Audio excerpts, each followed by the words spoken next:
Today, we're going to be talking through sales pipelines in Attio, how to structure them, how to think about, setting these up based on the structure of your business. And I will focus in particular on one customer question that we get quite a bit, which is whether you should use lists or deals to structure your sales pipeline. So the demo portion of this will be focused on that specifically. But before we get into that, I also want to talk through some background and maybe give a refresher on Attio data modeling for people that aren't as familiar with it. So the title of this talk is Structuring Your Sales Pipeline in Attio. So what do we mean by that? Well, Attio is fundamentally a tool for modeling pipelines, and usually it's a tool for modeling sales processes, as you can see here. There are various other ways that you might be using Attio to structure pipelines within your business. It could be for recruiting, HR, customer success, onboarding. But the most common one is a pipeline of deals. So that's what I'll be focused on today.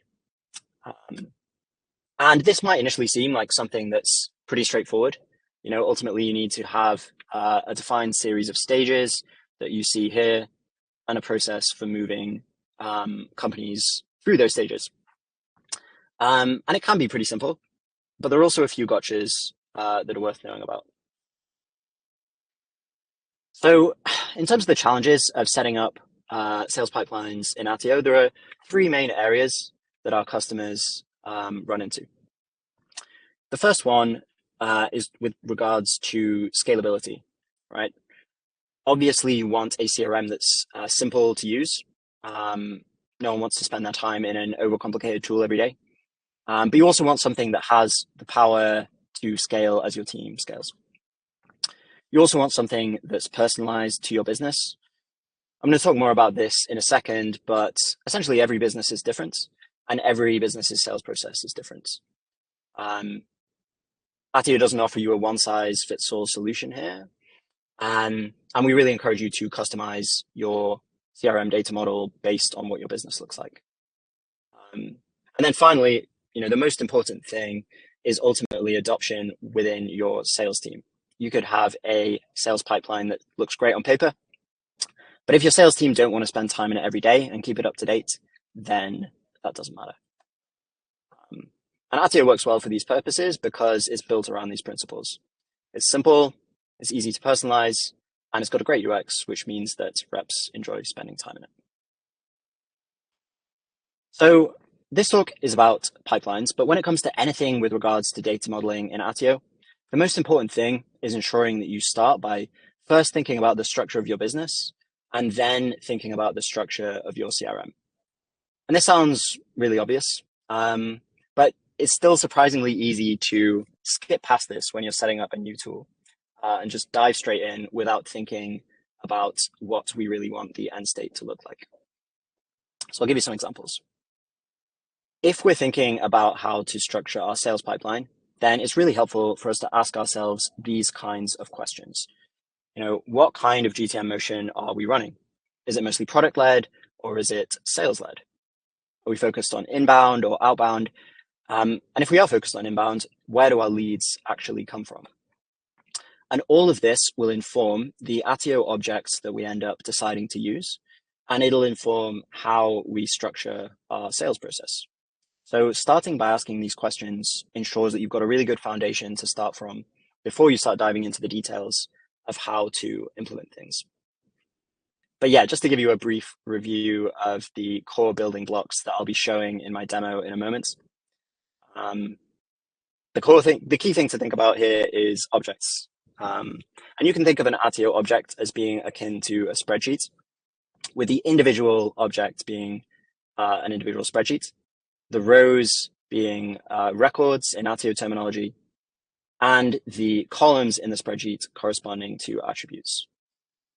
There are obviously additional building blocks that build on top of objects and records, like lists and views, but this is really the key place to start from. And here you can see, by analogy, what that looks like in a spreadsheet view. Cool. The final thing to know about in terms of building blocks would be relationships. Obviously the primary distinction between Attio and simply using a spreadsheet is that Attio data understands how it's related to other Attio data. So here, for instance, we're looking at two objects, workspaces and users. And you can see that these are defined as having a many-to-many relationship between each other. So that means that one user, one individual who's signed up to your product, can belong to many team accounts within your product. And similarly, those teams can contain many users. And this means that when we look at our spreadsheet of data in Attio, we'll see that data represented in a dynamic and intelligent way. So yeah, objects, records, and relationships. So with that context out of the way, let's return to the original question I mentioned at the start of should I use lists or deals to manage my pipeline? I'm now going to switch tabs to a view of Attio. And let's see how these concepts feed into how we can structure those pipelines and the decisions that we might want to make given those trade-offs. Here you can see an Attio workspace, which is set up with various objects and lists, for demo purposes. And this allows us to look at two different approaches to structuring a sales pipeline. So to give a bit more context on what we're looking at here, we can imagine that this business, BasePoint, is a software product running a software as a service motion, and they are a PLG business.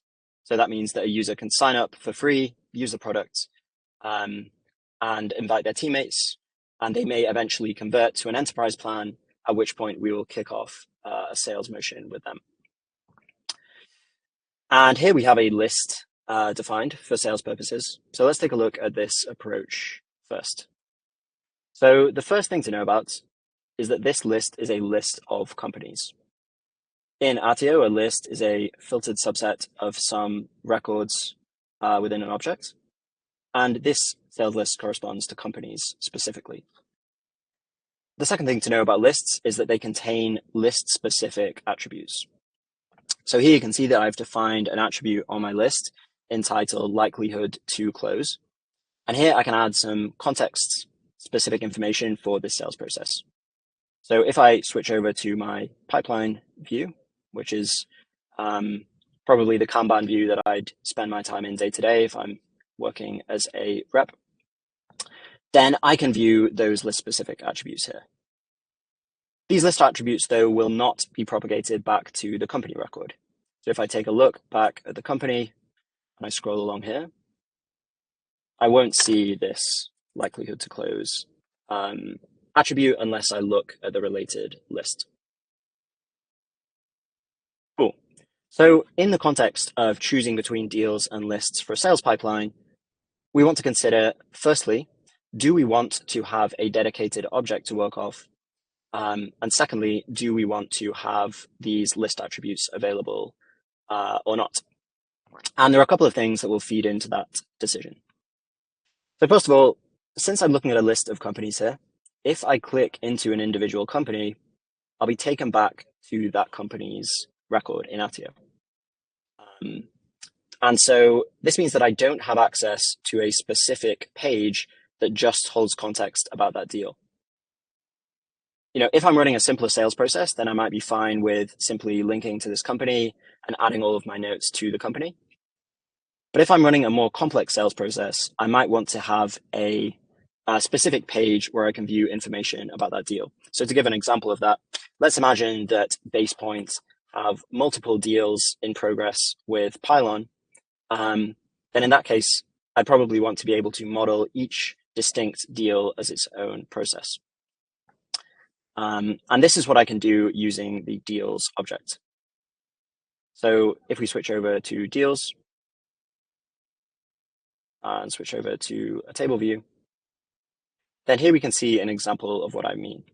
Here we've got multiple deals defined with flat file. And if we click into an individual deal, then we're able to view this individual deal page.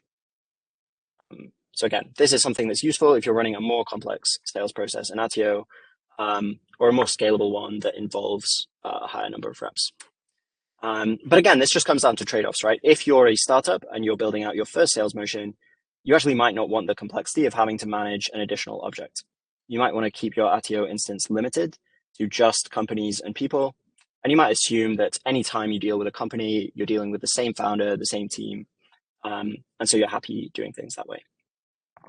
Similarly, to return to list attributes, these are great because it makes it really easy to define new attributes on your list, right? I don't have to worry about cluttering my company record by adding tons of attributes to it. I can just fire away and add whatever attributes I want. On the other hand, this can also be a bad thing because it makes it really easy to add new attributes, which means that if you're working with a larger team, you can end up with, firstly, too many attributes, but more importantly, you might end up with data silos, right? This particularly becomes a problem if you start working with multiple lists for sales purposes. These can then end up getting out of sync. Whereas when we're working with deals, we just have a single object, a single set of attributes defined. And this means that everyone is on the same page. So those are the first two considerations. The third thing to think about is relationship attributes. So I mentioned earlier on that a lot of the power of Attio comes from the fact that you can define relationships between objects. And that's really easy to do. You know, if I want to go into Attio and create a new custom object like partners, then all I need to do is go into the attribute settings and I can create a new relationship attribute and define that as I wish. And so the key thing to know about lists is that they do not have relationship attributes in the same way, right? So if we want to model the way that our partners object is related to our deals object, maybe we want to be able to define deals as having a partner linked. This is something that's a much better fit for deals than for lists. While you can define simpler relationships using lists, you need to do so using a record relationship attribute. And this is a less strong form of link. So record reference attributes are only unidirectional in Attio. So it means that changes on the other side of the record will not be reflected within this side. And again, that will be a list attribute, which is defined singularly on this list. So that is an overview of the trade-offs of lists versus deals. In general, when you're setting up Attio, we would tend to steer new customers towards using deals rather than lists. But there are some cases where lists can also be a great fit. So I'll switch tabs back to my slides now and give you a quick overview of those. So in terms of who uses deals, first of all, as we mentioned, this is our go-to recommendation for structuring a sales pipeline in Attio. But in terms of who uses them specifically, super popular with PLG startups, like the example that I just showed, who want to associate usage information with a sales engagement. So again, if I sign up to BasePoint, create an account, become a real power user, invite a bunch of teammates, and then later down the line, submit a contact sales form, it's very helpful if I can have that relationship attribute between my workspace and the deal. Sales-led startups probably will have a sales team out of the gate, will have a more complex and involved sales motion, might have longer sales cycles, a buying committee of multiple people on the customer side. In this case, you'll definitely want to get started with deals out of the gates because you'll need those features right away. And yeah, in general, if you have a dedicated sales team and one or more reps, deals are going to be a great fit for you. As for lists, one of the more popular use cases is individual founders and CEOs running a founder-led sales motion. So we talked earlier about how using Attio compares to using spreadsheets. For a lot of these teams, they might have a single spreadsheet which holds all of their customer information, which they've just migrated into Attio. And so they want something that's one level up from that in terms of complexity, but they're not looking to take, 2 steps up to using deals. Obviously, we're focused primarily on sales pipelines in this talk. But outside of traditional sales pipelines, CSMs that are running an onboarding pipeline, as well as recruiters that are running a pipeline of candidates, definitely make heavy use of lists. And this is really a use case where we'd recommend using lists because these tend to be more lightweight processes that don't have as complex needs. So for my part, when it comes to onboarding new customers onto Attio, I've got an onboarding pipeline list, and that's where I spend a lot of my time managing our new customers. And a final one is investors. Yeah, a lot of VCs that are managing deal flow prefer to do so in lists rather than deals. Although that's not necessarily a simple sales process, the nature of venture capital means that you're dealing with smaller startups, and so you can afford to simplify that sales process a little bit. Cool. The main takeaway from this talk is really what I mentioned earlier on, which is that when it comes to making these kinds of specific technical decisions about how you use Attio day to day, like deciding between lists versus deals, the most helpful way to think about it is always going back to that question of what does my business look like? What does my GTM motion look like? All these questions that I mentioned earlier. And then proceed from there to structuring your Attio pipelines or data models accordingly. And if you do that, you can't go too wrong. Cool. Thanks everyone for listening and have a nice day. Bye.